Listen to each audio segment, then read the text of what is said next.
Kami ada untuk menyembah-Mu Tuhan. Kami ada untuk menyenangkan Tuhan.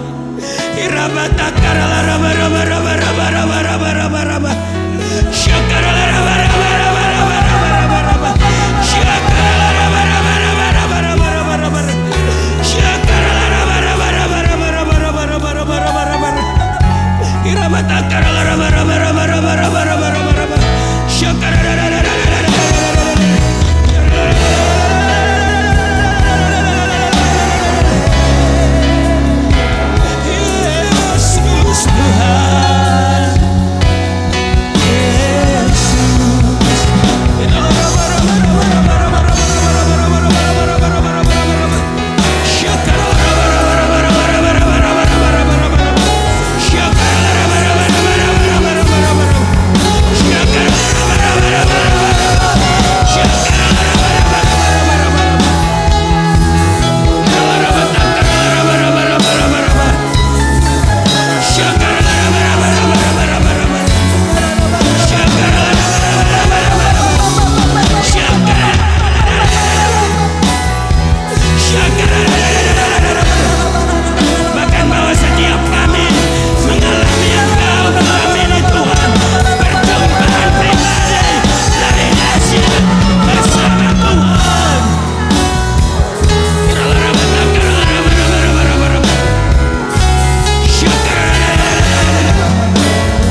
kita sama-sama malam hari ini bersorak-sorak, memuji, memuliakan Tuhan. Katakan yes. Woo! Malam hari ini kita mau meninggikan Tuhan Yesus, Raja di atas segala raja.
Shalom, selamat malam untuk kita semua, anak-anak muda yang dikasihi Tuhan Yesus Kristus.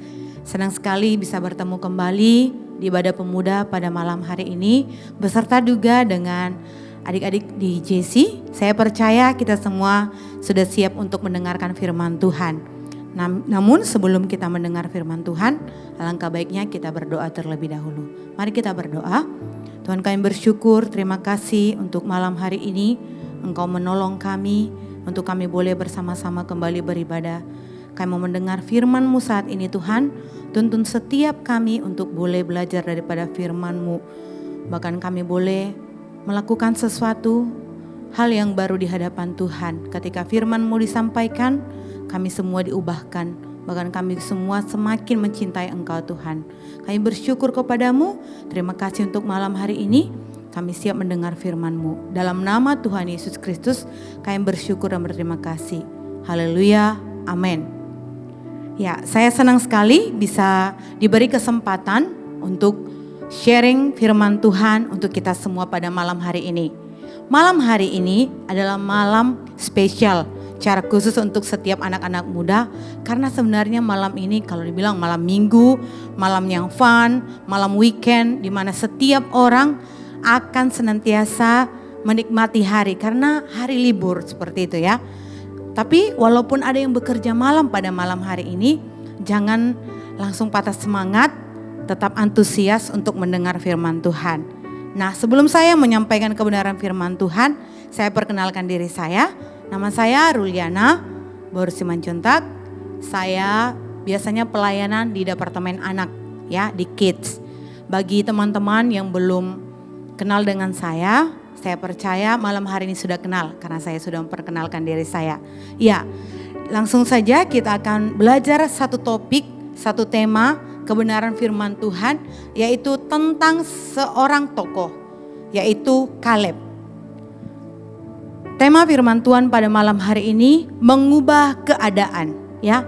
Saya percaya di masa-masa yang sulit ini, di masa yang dimana orang semuanya diatur, semuanya harus tertata, mengubah segala sesuatu, kebiasaan-kebiasaan kita. Biasanya ibadah pemuda dilaksanakan di gereja, bisa bertemu, bisa berkumpul, mungkin dengan teman-teman sepelayanan, mungkin juga teman-teman yang satu kerjaan, tapi hari-hari ini sulit. Kenapa? Kita diubah dengan cara yang baru.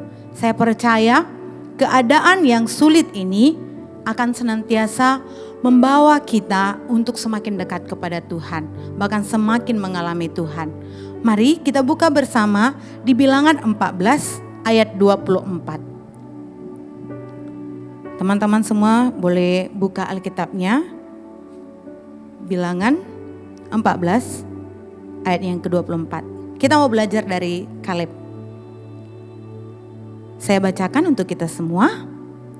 Tetapi hambaku Kaleb yang lain jiwa yang ada padanya, dan ia mengikuti aku dengan sepenuhnya, akan kubawa masuk ke negeri yang telah dimasukinya itu, dan keturunannya akan memilikinya.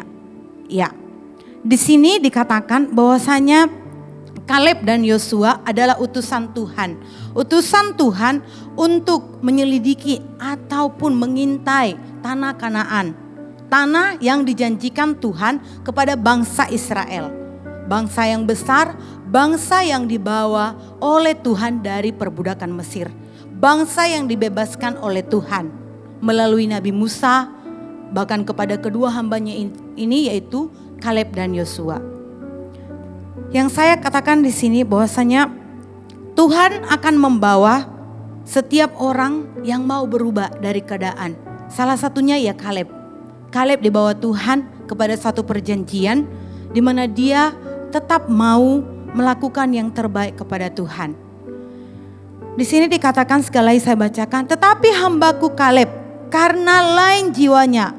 Jiwa di sini maksudnya adalah roh Tuhan. Dalam bahasa aslinya ruah, roh. Roh Tuhan ada dalam dia. Nafas, bahkan juga hati. Kalau saya simpulkan, roh yang bersemangat. Jadi Kaleb ini memiliki jiwa yang lain di antara 12 pengintai yang lain. Ya, dia memiliki jiwa yang bersemangat untuk merebut tanah Kanaan bersama dengan Yosua. Mereka adalah orang yang dipilih oleh Musa dan dipilih oleh Tuhan untuk menjadi perpanjangan tangan Musa sampai ke tanah Kanaan. Di sini dikatakan juga bahwasanya setiap kita sebagai generasi muda, sebagai generasi yang bersemangat harus senantiasa melakukan sesuatu yang baru untuk Tuhan, melakukan sesuatu yang bersemangat untuk Tuhan. Jangan malas-malasan ketika kita beribadah. Jangan kita malas-malasan ketika mungkin kita sedang bekerja. Jangan juga malas-malasan ketika mungkin kita diperhadapkan kepada masalah-masalah yang kita hadapi hari-hari ini. Mari kita lihat bersama juga apa sih yang berbeda dari Kaleb. Dari 12 pengintai, Tuhan merasakan bahwa jiwa Kaleb berbeda dari yang lain. Maksudnya apa? Ya, di sini dikatakan yang pertama, ada 3 hal yang saya mau sampaikan. Yang pertama yaitu Kaleb selalu berpikiran positif di dalam Tuhan. Ya, Kaleb senantiasa berpikiran positif di dalam Tuhan. Jadi teman-teman, saudara-saudari yang dikasihi Tuhan Yesus Kristus, pikiran positif akan menentukan apa yang menjadi respon kita sepanjang hari. Pikiran yang positif juga akan mempengaruhi perilaku kita. Pikiran yang positif akan mengubah cara kita menanggapi sesuatu atau merespon segala sesuatu. Dikatakan dalam Bilangan 13 ayat 30. Saya bacakan untuk kita semua. Kemudian Kaleb mencoba menenteramkan hati bangsa itu di hadapan Musa.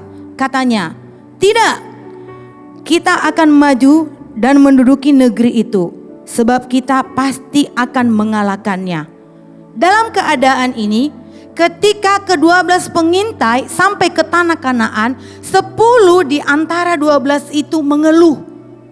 Karena keadaan yang mereka lihat dengan mata mereka itu sangat-sangat mustahil untuk bisa merebut tanah Kanaan. Namun Kaleb dan juga Yosua berpikiran lain tentang hal itu. Mereka lebih percaya bahwa Tuhan akan senantiasa menyertai setiap orang yang menerima janji Tuhan. Bahkan juga Kaleb menegaskan kepada seluruh orang yang mendengar pernyataan itu bahwasanya tidak ada ketakutan. Ketika kita berpikiran positif, maka tidak ada ketakutan dalam kehidupan kita. Sekalipun mungkin masalah itu besar, sekalipun mungkin keadaan itu sangat-sangat sulit, tapi ingatlah, ketika kita berpikiran positif, ada solusi yang Tuhan berikan. Orang yang berpikiran positif dalam Tuhan mempunyai karakter. Yang pertama, realistis, maksudnya menerima keadaan apa adanya tanpa melebih-lebihkan maupun menyangkalinya. Maksudnya di sini, Kaleb bukan tidak melihat ada raksasa-raksasa di tanah Kanaan. Kaleb bukan tidak melihat banyak kesulitan yang akan dilalui, tapi pada dasarnya dia juga tidak mau berbohong di hadapan Tuhan. Yang dia percaya bahwasanya dia akan menerima janji daripada Tuhan. Dia dapat mengubah keadaannya ketika dia bersandar kepada Tuhan. Nah, di sini yang mau saya sampaikan juga kepada kita, mari kita menghargai keadaan yang Tuhan berikan hari-hari ini kepada kita. Gak perlu kita melebih-lebihkan segala sesuatu. Kalau keadaanmu masih seperti ini, ya terima aja. Misalnya nih, kalau kita dikatakan di tahun ini tahun dimensi yang baru, tahun di mana Tuhan melakukan segala sesuatunya itu baru, yang belum pernah kita rasakan, yang belum pernah kita nikmati, akan kita rasakan dan nikmati di tahun ini. Baik itu yang sulit, baik itu yang juga menyenangkan, itu akan serta-merta kita nikmati bersama-sama di hadapan Tuhan. Mungkin teman-teman yang saat ini sedang tidak bekerja, Mari lihat keadaanmu. Apa yang perlu kamu perbaiki dari keadaanmu itu? Mari lakukan usaha yang lebih lagi. Saya sedikit kesaksian. Saya juga dipercayakan untuk menggembalakan satu FC. Ya, saya bergumul untuk anak-anak FC yang saya pimpin atau teman-teman yang saya pimpin di FC. Bagaimana untuk mereka boleh keluar dari masalah mereka. Ya, sering beberapa orang selalu WA ke saya, "Kak, yuk topang doa dong, saya udah lama nih gak bekerja." Bahkan saya juga ketika disampaikan seperti itu, saya langsung merasa terbeban dengan keadaan mereka. Saya rasa mereka perlu ditolong. Apa yang harus saya lakukan? Saya semangati mereka, saya doakan mereka, bahkan saya dukung mereka. Bahkan sampai beberapa kali saya rela menanyakan kepada yang saya kenal ataupun mungkin saya tahu bahwasanya ada lowongan kerja di saya bagikan kepada mereka. Ya, mungkin itu salah satu solusi ketika kita menghadapi masalah. Tapi hari ini teman-teman, jangan biarkan keadaanmu senantiasa ada di hal yang sama. Tapi mari miliki pikiran yang positif tentang keadaan itu. Sekalipun mungkin itu sangat-sangat sulit. Yang kedua, optimis. Maksudnya selalu percaya akan ada jalan di setiap keadaan. Ya, ketika kita berpikiran positif, ketika kita percaya hari ini kita menyerahkan diri kita untuk dituntun oleh Tuhan, untuk dipimpin oleh Tuhan, maka percayalah kita akan menerima janji Tuhan. Kita akan menerima solusi daripada janji Tuhan. Namun ingat, ketika kita berpikiran positif, belum tentu itu positif di hadapan Tuhan. Makanya dikatakan, jalanmu bukan jalanku, rancanganmu bukan rancanganku. Dalam keadaan apapun, tetap percaya Tuhan menolong kita. Amin. Ya. Yang kedua, mari kita lihat Kaleb hidupnya tidak setengah-setengah. Maksudnya di sini Kaleb itu hidup sepenuhnya kepada Tuhan. Hidup percaya penuh kepada Tuhan. Tidak suam-suam kuku. Mari kita buka bersama di Bilangan 32 ayatnya yang ke-12. Bilangan 32 ayatnya yang ke-12. Di sini dalam penyerahan daerah ke sebelah timur Sungai Yordan. Kecuali Kaleb bin Yefune, orang Kenas itu, dan Yosua bin Nun. Sebab keduanya mengikut Tuhan dengan sepenuh hatinya. Ya, di sini mereka mengikut Tuhan dengan sepenuh hati. Tidak mut-mutan. Tidak waktu yang menentukan mereka untuk mengikut Tuhan. Bahkan tidak tergantung kepada situasi yang mereka hadapi untuk mereka senantiasa mengikuti Tuhan. Tapi sebenarnya di sini Kaleb maksimal sepenuhnya mengikuti Tuhan. Apa yang mau saya bagikan hari-hari ini teman-teman? Mungkin di departemen beberapa kalau kami para leader sharing, ada hal yang kita lihat penurunan. Ketika orang beribadah, ketika ketidakantusiasan itu mulai terjadi. Tapi mari teman-teman, ibadah itu adalah sesuatu yang kita pertanggungjawabkan kepada Tuhan. Bukan kepada orang yang memimpin kita. Kalau bagi teman-teman yang sudah melayani, pasti itu akan ditanyakan. Sudah beribadah, pasti itu akan ditanyakan. Tapi sebenarnya ibadah itu adalah berbicara hubungan kita dengan Tuhan. Kepercayaan kita kepada Tuhan. Respon kita kepada firman Tuhan juga. Apakah kita sungguh-sungguh? Apakah kita suam-suam kuku? Atau apakah kita menganggap ibadah itu besok masih ada ibadah? Besok juga masih ada ibadah. Minggu depan masih ada ibadah. Masih bisa. Bukan. Di sini maksudnya Kaleb hidup tidak setengah-setengah. Dia hidup sepenuhnya kepada Tuhan. Memberikan hatinya kepada Tuhan. Bahkan persekutuannya itu saya rasa pasti setiap waktu dia menyerahkan diri kepada Tuhan. Mari kita lihat ciri-ciri orang yang setengah-setengah atau suam-suam kuku. 1, menjadikan Tuhan bukan yang pertama. Yang kedua, di saat krisis mudah kecewa karena imannya dangkal. Yang ketiga, selalu membawa masalah, tidak pernah membawa damai. Maksudnya di sini, mari kita jadikan Tuhan itu yang terutama. Walaupun keadaan kita sulit, walaupun mungkin masalah yang kamu hadapi itu sulit, ya mungkin untuk teman-teman di JC yang sekarang mungkin semuanya serba online untuk belajar, itu mungkin sulit ya. Karena apa? Tidak ada langsung interaksi dengan guru, bahkan juga mungkin dibatasi dengan ruangan yang begitu-begitu, tidak bisa bertemu dengan teman-teman. Tapi di sini mari hargai segala sesuatu yang diberikan Tuhan hari-hari ini. Karena apa? Ketika kita menjadikan Tuhan yang pertama, maka sepanjang hari yang kita lewati akan mengasihkan. Pastinya juga akan menyenangkan. Yang kedua, jangan mudah kecewa. Aduh, aku udah pengangguran nih. 6 bulan, aku udah pengangguran nih.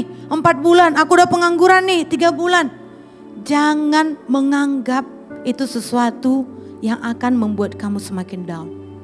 Tapi percayalah, ketika kita terus melakukan bagian kita, kekecewaan itu akan hilang daripada hati kita. Kekecewaan itu tidak akan membawa hidup kita semakin jauh daripada Tuhan.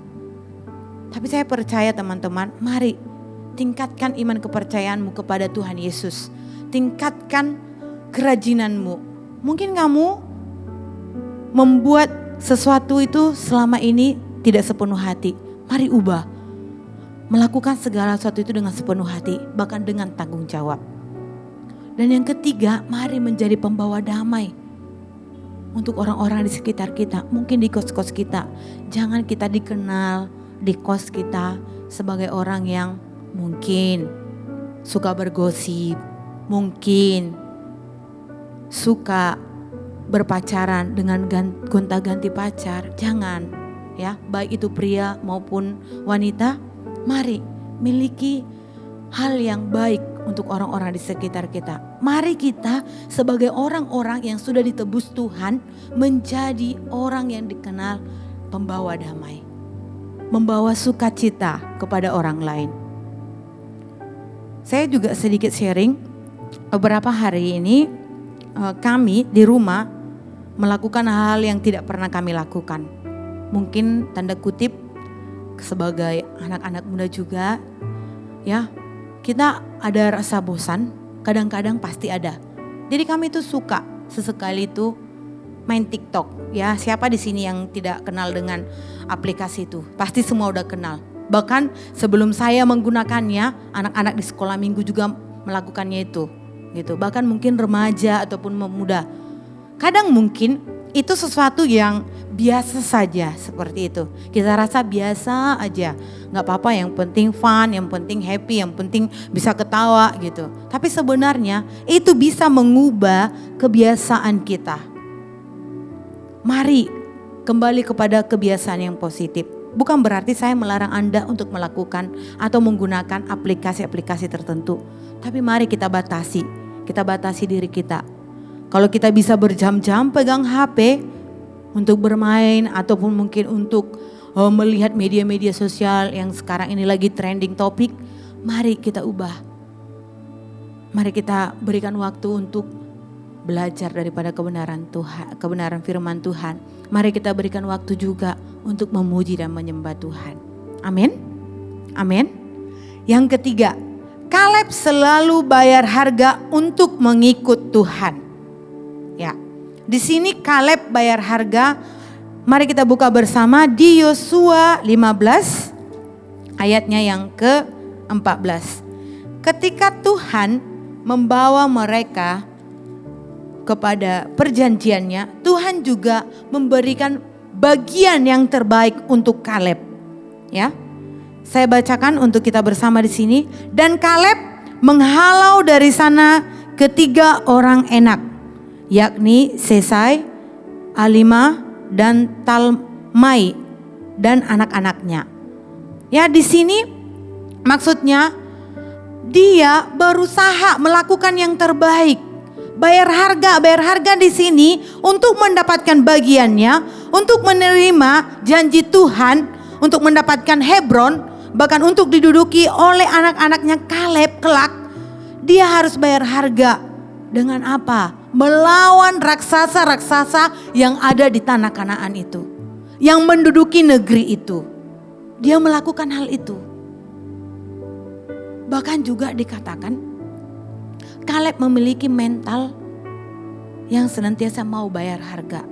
Dia bukan orang yang dalam arti mental gratisan. Jangan berpuas hati ketika kita mendapat sesuatu itu dengan mudah.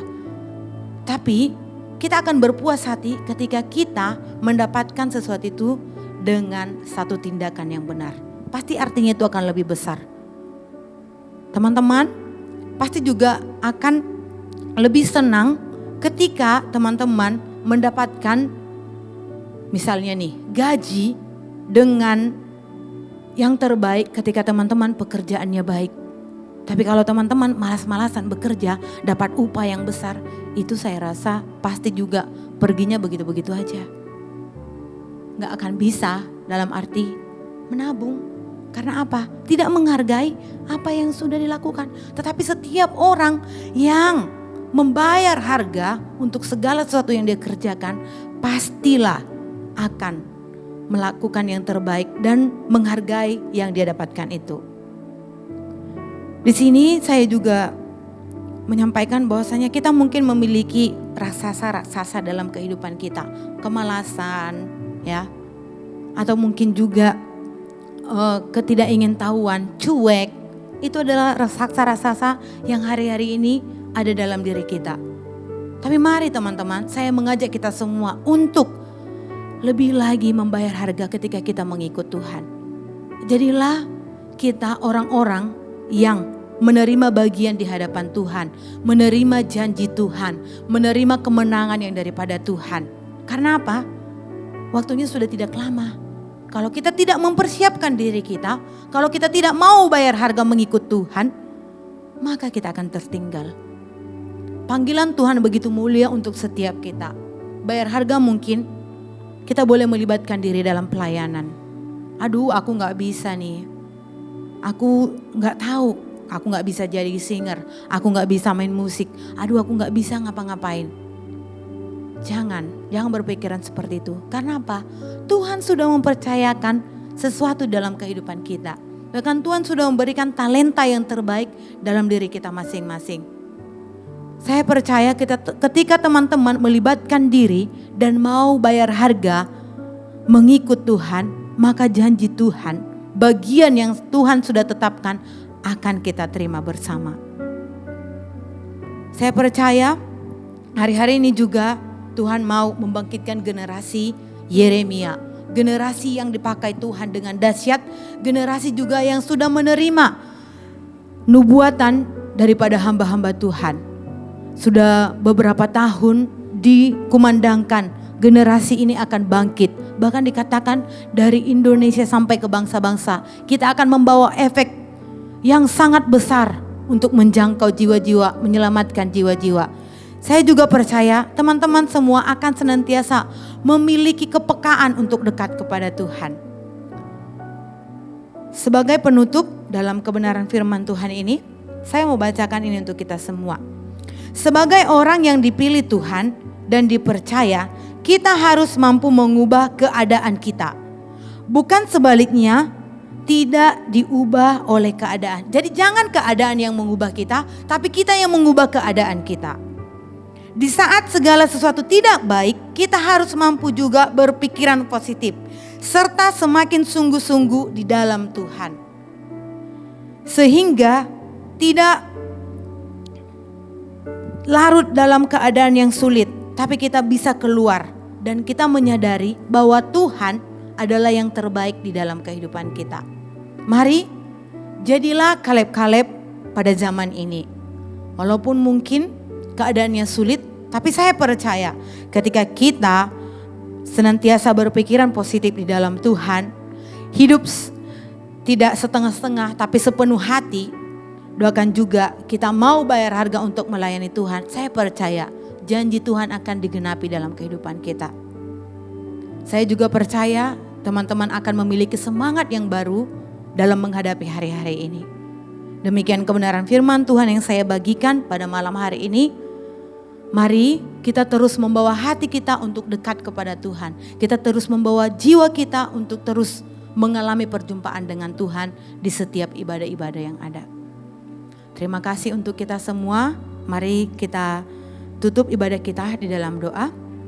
Mari kita berdoa. Tuhan, kami bersyukur, terima kasih Engkau menolong kami hari ini untuk kami belajar dari Kaleb, di mana Tuhan memakai dia ketika Tuhan melihat dia bersemangat ketika dia mau bayar harga di hadapan Tuhan.